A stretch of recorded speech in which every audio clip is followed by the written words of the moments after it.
မိုးပြအောင်လေးကိုတော့အပေါ်မိုးအောက်အနားနဲ့ရေလှိုင်းမန်းကုန်းတကားပေါင်လေးတွေမှာအသုံးပြုပေးထားပြီးတော့ဇာကိုရဲတစ်ခုလုံးတော့ဖြူအောင်လေးအသုံးပြုပေးထားတာပဲဖြစ်ပါတယ်ရေလှိုင်းမန်းကုန်းလေးဆိုလို့ရှိရင်လည်းအနုပညာလက်ရာမြောက်စွာတေချာလေးချုပ်လုပ်ပေးထားပြီးတော့ရင်ဝဲတကားကိုဆိုလို့ရှိရင်လည်းချင်းမဝင်နိုင်အောင်လို့အတူများများထက်ကြဲနဲ့တေချာလေးချုပ်လုပ်ပေးထားတာပဲဖြစ်ပါတယ်ရှင်ဇာဆိုလို့ရှိရင်တော့မြန်မာပြည်ဈေးကွက်မှာအကောင်းဆုံးသောဂျပန်ဇာပြောင်းဒါကောင်းဖြစ်ပြီးတော့အပေါ်မိုးနဲ့အောင်နာတွေကိုတော့ရေရှိုးလို့ရှိရင်မကွဲမပြဲမရွဲတဲ့တကိုင်းနဲ့တထွန်ချီတာကိုအသုံးပြုပေးထားတာပဲဖြစ်ပါတယ်လက်ရာတော့အမျိုးမင်းတော်မော်ဇာချင်းအောင်အော်လာကျုပ်လက်ရာအပြည့်ပဲဖြစ်ပါတယ်ရှင်အရန်လာတဲ့ချင်းအောင်လေးရဲ့ရင်ခွဲတကားလေးကိုအတူတူဖွင့်ကြည့်လိုက်ကြရအောင်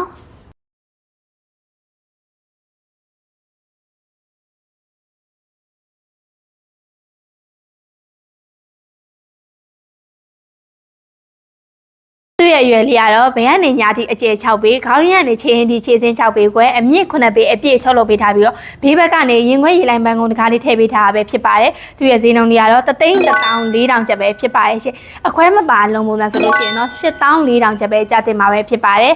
မာယူလိုပါက39 258 300 39 958 608တို့ကနေဖုန်းဆက်ပြီးတော့ဖြစ်စေ Viber တစ်ဆင့်စာပို့ပြီးတော့ဖြစ်စေ Facebook Messenger တစ်ဆင့်ဖြစ်စေဆက်သွယ်မေးမြန်းမှာယူနိုင်ပါတယ်လူမျိုးအယောင်ဆက်လေးတွေကစရံဝင်အနေငယ်တော့ကြိုလွှဲရပါတယ်ရှင် Brian ကြာရောက်တဲ့မြို့တိုင်းကိုအယောင်ဝေချစနစ်ဖြင့်ပို့ဆောင်အောင်ချပေးနေရပဲဖြစ်ပါတယ်ရှင်ဗီဒီယိုလေးကိုစောင့်နေကြည့်ရှုအားပေးလို့အားလုံးကိုကျေးဇူးတင်ပါတယ်ရှင်